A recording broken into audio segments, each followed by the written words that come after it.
En medio de una crisis sanitaria, la economía mundial es una de las principales amenazas para las sociedades del mundo. El COVID-19 ha cambiado nuestros estilos de vida. De un momento a otro nos tuvimos que encerrar en nuestras casas tratando de evitar el contagio. Ahora ha provocado una serie de eventos diarios que nos ha hecho preguntarnos hasta dónde podremos aguantar.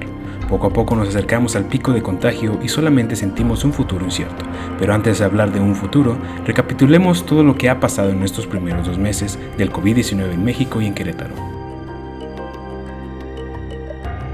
El 28 de febrero del 2020 se presentó el primer infectado en México. Hugo López-Gatell, subsecretario de Prevención y Promoción de la Salud Mexicana, anunció el contagio de un hombre de 35 años en la Ciudad de México, que estuvo en Italia.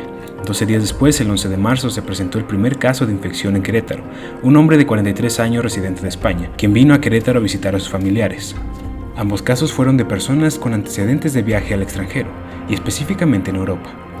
Estos primeros días fueron inciertos, no hubo muchos cambios en la vida diaria de las personas, solamente hubo recomendaciones claras, el uso del antibacterial y cubrebocas. Instituciones privadas como el Tecnológico de Monterrey suspendieron clases el 12 de mayo, un día después del conocimiento del primer infectado en el estado. El 16 de marzo la SEP dio a conocer el decreto de suspensión de clases de escuelas públicas a nivel nacional. 2 días después, el 18 de marzo, la Secretaría de la Salud confirmó la primera muerte de COVID en el país. Un hombre de 41 años, quien estaba internado en el Instituto Nacional de Enfermedades Respiratorias. De acuerdo con su familia, asistió el 3 de marzo a un concierto del grupo Ghost en el Palacio de los Deportes. El 24 de marzo se declaró la fase 2. A raíz de esta fase todo fue cambiando, se veían menos personas en las calles y seguían sin haber respuestas a muchas preguntas acerca del COVID-19. El 29 de marzo se confirma la primera muerte de coronavirus en Querétaro, un hombre de 58 años de edad. Tan solo un día después, el 30 de marzo, el gobernador de Querétaro, Pancho Domínguez, anunció a través de sus redes sociales que había dado positivo a la prueba del COVID-19. Antes de dar a conocer esta noticia, se estaban implementando medidas para contrarrestar las infecciones del estado. Se creó un call center, es una línea telefónica donde las personas pueden marcar y hablar con doctores para detectar la sintomatología del COVID-19, para así canalizar a los posibles casos positivos y darles una fecha para hacerse su prueba.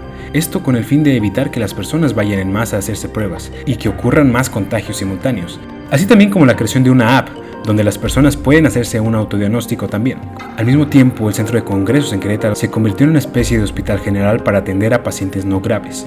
El hospital general es donde se atienden los casos graves y por ello tienen un riguroso proceso de seguridad para acceder al edificio.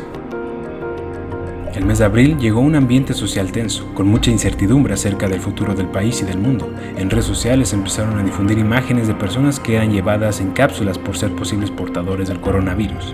Y eso creó pánico entre la población, no solamente estatal, sino nacional. Un pánico que para algunos se transformó en odio hacia quienes menos lo merecen, los trabajadores de la salud.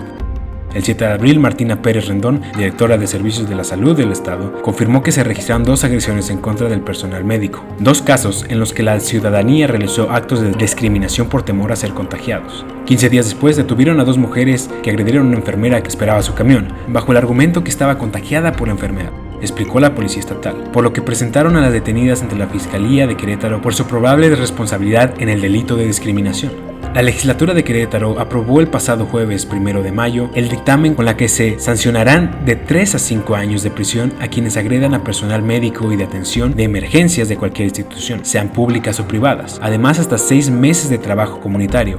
El gobierno de Querétaro, junto al gobierno municipal, han implementado una serie de acciones para ayudar a la economía de las familias queretanas. El 27 de marzo, el gobernador Pancho Domínguez instruyó a la Comisión Estatal de Aguas a otorgar 5,000 litros de agua a las familias queretanas durante el mes de abril y mayo. El 4 de abril anunció que la entrega de apoyos alimentarios a través de la Secretaría de Desarrollo Social en coordinación con los municipios del estado, además de la creación del programa Vigilante Ciudadano, que son brigadistas colaborando con instituciones de seguridad y protección civil, y tiene como meta apoyar a 1,300 familias durante los meses de abril y mayo. El 15 de abril se anunció que habrá una deducción general de los impuestos sobre la nómina en el mes de abril, mayo y junio a favor de las micro, pequeñas, medianas y grandes empresas, así como la cancelación de pagos relacionados al impuesto de hospedaje y licencias de bebidas alcohólicas.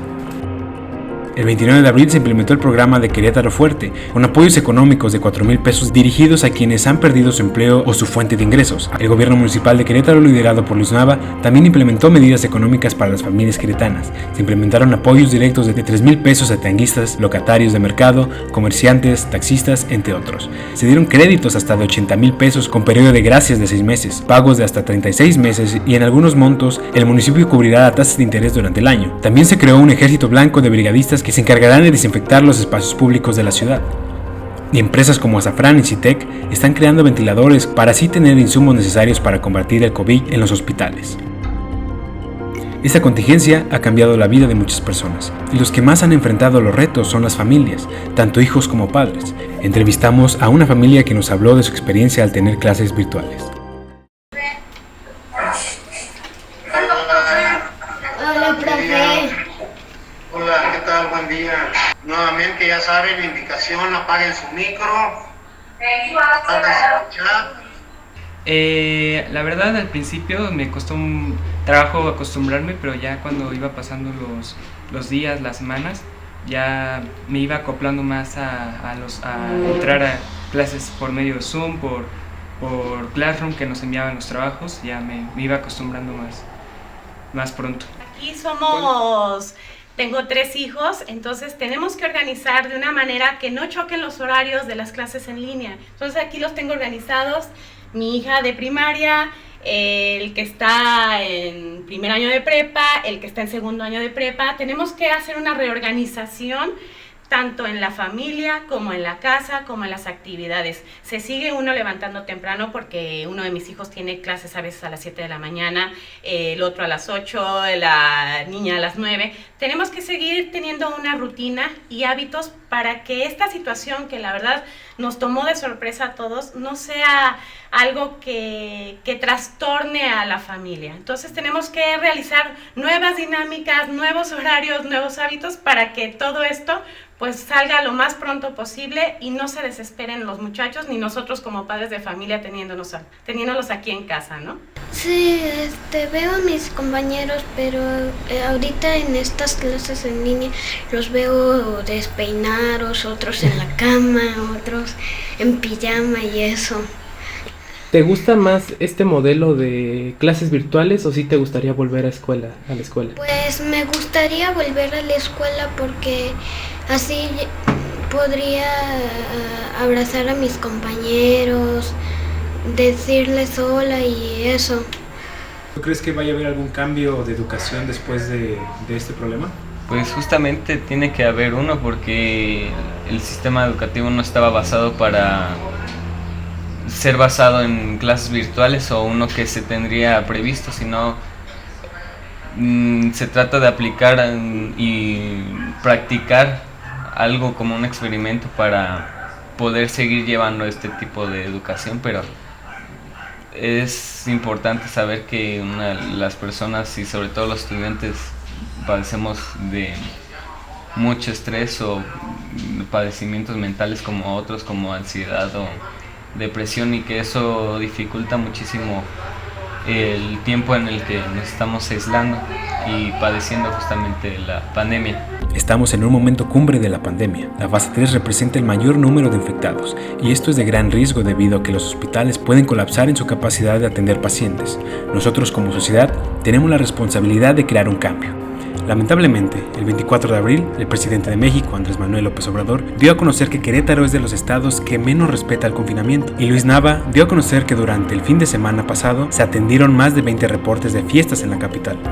Debido a este problema, el gobernador del estado de Querétaro presentó las siguientes medidas extraordinarias. 1. Sanciones a quienes no acaten las medidas sanitarias de aislamiento o cuarentena. 2. Mayores penas a quienes discriminen o agredan al personal de salud. 3. Mayores sanciones para quienes cometan violencia familiar. 4. Uso de cubrebocas obligatorio en los espacios públicos. 5. Establecimiento de acciones que limiten los traslados no esenciales. 6. El tránsito en vehículo particular debe hacerse por un máximo de 2 adultos. 7. Todo conductor de servicio público está obligado a hacer uso de cubrebocas y equipo de autoprotección. 8. En el servicio de taxis solamente podrá ir el chofer y 2 pasajeros como máximo. 9.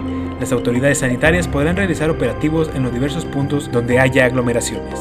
10. A los responsables de convocatorias privadas o públicas se les aplicará una sanción.